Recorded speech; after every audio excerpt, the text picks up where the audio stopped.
നിങ്ങൾ യഥാർത്ഥത്തിൽ ചെയ്യേണ്ടത് മാധ്യമങ്ങൾ കേരളത്തിന് വേണ്ടി ചെയ്യേണ്ടത് ഈ വിഷ്വൽസ് ഒന്ന് കാണിക്കണം, തുടർച്ചയായി കാണിക്കണം എന്നുള്ളതാണ് ഞങ്ങൾക്ക് അഭ്യർത്ഥിക്കാനുള്ളത്. കാരണം ഞങ്ങൾ DYFI ഈ സമൂഹത്തിൽ ഇറങ്ങി പ്രവർത്തിക്കുന്നവരാണ്. നിപ്പ ഉണ്ടായ സമയത്ത്, കോവിഡ് ഉണ്ടായ സമയത്ത്, പ്രളയമുണ്ടായ സമയത്ത്, ഇപ്പോൾ ഈ വയനാട് ദുരന്തമുണ്ടായ സമയത്തൊക്കെ ഞങ്ങൾ സമൂഹത്തിലിറങ്ങി പ്രവർത്തിക്കുകയും ഈ പ്രതിരോധ പ്രവർത്തനത്തിന് നേതൃത്വം കൊടുക്കുകയൊക്കെ ചെയ്ത സംഘടനയാണ് DYFI. അന്ന് ഞങ്ങൾ 10 കോടിയിലധികം രൂപ നേരത്തെ കേരളത്തിലെ ജനങ്ങളിൽ നിന്ന് ഇതുപോലെ ആക്കി പെറുക്കിയൊക്കെ സമാഹരിച്ച് കൊടുത്തതാണ്. ഈ ഉണ്ടായ സമയത്തും പ്രതിരോധ പ്രവർത്തനത്തിന് നിങ്ങളൊക്കെ ശ്രദ്ധിച്ചതാണ്. ഞങ്ങളുടെ വോളണ്ടിയർമാർ, യൂത്ത് ബ്രിഗേഡ് ഏറ്റവും സക്രിയമായി ഇടപെട്ടതാണ് ഈ വയനാട്ടിൽ. ആ പ്രവർത്തനം നടത്തുന്ന ആ സമയത്ത് തന്നെ ജൂലൈ മാസം 30-ാം തീയതി ഞങ്ങൾ പ്രഖ്യാപിച്ചു, ഗവൺമെൻറ്റുമായി സഹകരിച്ച് ഞങ്ങൾ വീട് കൊടുക്കും, 25 വീട് കൊടുക്കും എന്നാണ് പറഞ്ഞത്. അങ്ങനെ പറഞ്ഞ് അതിൻ്റെ പിറ്റേ ദിവസം യൂത്ത് കോൺഗ്രസ് 30 വീട് പ്രഖ്യാപിച്ചു, കോൺഗ്രസ് 100 വീട് പ്രഖ്യാപിച്ചു. ഞങ്ങളാണ് ആദ്യം പ്രഖ്യാപിക്കുന്നത്. ഞങ്ങൾ സർക്കാരുമായി സഹകരിച്ച് ചെയ്യും എന്നാണ് പറഞ്ഞത്. എവിടെയും ഒരു വാക്കുകൊണ്ടോ ഒരു സ്റ്റേറ്റ്മെൻറ്റ് കൊണ്ടോ അവർ പറഞ്ഞിട്ടില്ല സർക്കാരിൻ്റെ ഭൂമി കിട്ടിയാലാണ് ഞങ്ങൾ വീട് കൊടുക്കുക, അവർ പറഞ്ഞിട്ടില്ല. അതവിടെ ഇരിക്കട്ടെ. എന്നിട്ട് ഞങ്ങൾ ടൗൺഷിപ്പിലേക്ക് 20 കോടി രൂപ കേരളത്തിൽ ജനങ്ങൾക്കിടയിൽ അധ്വാനിച്ച് ഞങ്ങൾ ആക്രി പെറുക്കി, ചക്ക പറിച്ച് വിറ്റ്, തേങ്ങ പറിച്ച് വിറ്റ്, കല്ല് ചുമന്ന് കേരളത്തിലെ DYFI സഖാക്കൾ പണം സമാഹരിച്ച് നിങ്ങൾ കണ്ടു. ഞങ്ങൾ എന്നിട്ട് ടൗൺഷിപ്പ് പദ്ധതിയിലേക്ക് 20 കോടി രൂപ കൊടുത്തു. ആ 20 കോടി രൂപ കൊടുത്തതിന് ശേഷം കേരളത്തിലെ സോഷ്യൽ മീഡിയകളിൽ ഒരു വിവാദം വന്നു.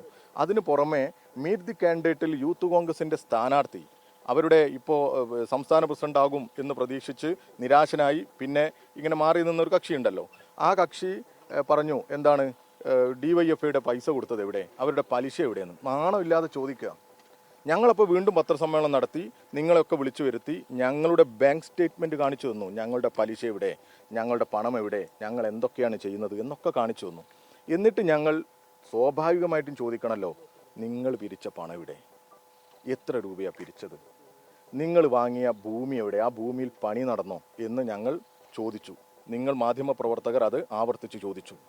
അപ്പോൾ ഇന്നലെ കേരളത്തിലെ പ്രതിപക്ഷ നേതാവ് മാധ്യമങ്ങളോട് പറഞ്ഞു, എന്താണ് ഞങ്ങൾ പിരിച്ച പണം നിങ്ങളോട് പറയണമെന്ന്. ഇവരൊരു ആപ്പ് ഉപയോഗിച്ചാണ് പണം പിരിച്ചത്.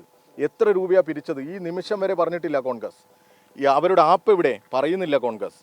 പിന്നെ അദ്ദേഹം പറഞ്ഞൊരു കളവാണ്, എൻ്റെയും അതായത് പ്രതിപക്ഷ നേതാവിൻ്റെയും മറ്റാരാണ് നിങ്ങൾ തന്നെ പറ, കോൺഗ്രസിൻ്റെ പ്രസിഡന്റിൻ്റെ അതായത് KPCC പ്രസിഡന്റിൻ്റെ സംയുക്ത അക്കൗണ്ടിൽ പണമുണ്ട് എന്ന് മാധ്യമങ്ങൾക്കറിയാമല്ലോ. നിങ്ങളുടെ കയ്യിൽ വീഡിയോ ക്ലിപ്പ് ഉണ്ടല്ലോ. ഞങ്ങൾ ഇന്നലെ പത്രസമ്മേളനം നടത്തി. ഞങ്ങൾ ഇന്നലെ അദ്ദേഹത്തിൻ്റെ അഫിഡവിറ്റ്, തെരഞ്ഞെടുപ്പ് കമ്മീഷന് കൊടുത്ത അഫിഡവിറ്റ് പുറത്തുവിട്ടു. അതിലെവിടെയും അങ്ങനെ ഒരു സംയുക്ത അക്കൗണ്ട്, ജോയിൻ്റ് അക്കൗണ്ടിനെ കുറിച്ച് പറയുന്നേയില്ല. അപ്പോൾ ആരാണ് ഈ പ്രതിപക്ഷ നേതാവ്? ഏറ്റവും വലിയ നുണയനാണ് എന്ന് തെളിയിച്ചില്ലേ? അതെ, അതാണ് ഞാൻ പറയുന്നത്. അപ്പോൾ ഇന്നലെ ഞങ്ങൾ പത്രസമ്മേളനം നടക്കുന്നതിനിടയിൽ മാധ്യമപ്രവർത്തകർ പറഞ്ഞു, അതിനുശേഷം പറഞ്ഞു അവിടെ പണി തുടങ്ങി കേട്ടോ. ആരാ പറഞ്ഞത്? പ്രതിപക്ഷ നേതാവ്. അപ്പോൾ തന്നെ ഞാൻ പറഞ്ഞു, പ്രതിപക്ഷ നേതാവല്ലേ, അദ്ദേഹം കേരളത്തിൽ പറയുന്നതെല്ലാം നുണകളാണ് എന്ന് ഞങ്ങൾ ആവർത്തിച്ച് പറയുന്നില്ലേ എന്ന് പറഞ്ഞു. അപ്പോൾ അല്ല, പണി തുടങ്ങി എന്ന് അദ്ദേഹം വാശി പിടിച്ച് പറയാ.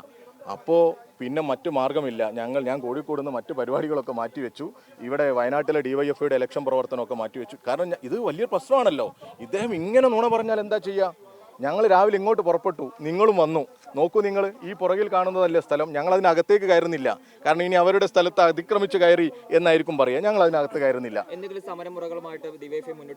തീർച്ചയായിട്ടും ഞങ്ങൾ ഇന്നലെയും പറഞ്ഞു, ഈ വയനാട്ടിൽ ഈ ദുരന്തബാധിതരെ മുൻനിർത്തി പണം പിരിച്ച് മുക്കിയ, ഈ ദുരന്തത്തെ സുവർണാവസരമായി കണ്ട ഈ കോൺഗ്രസ് ഇന്ന് കേരളത്തിലുടനീളം പ്രചരണ പ്രവർത്തനങ്ങൾ, വാഗ്ദാനങ്ങൾ നൽകി പോവുകയാണ്.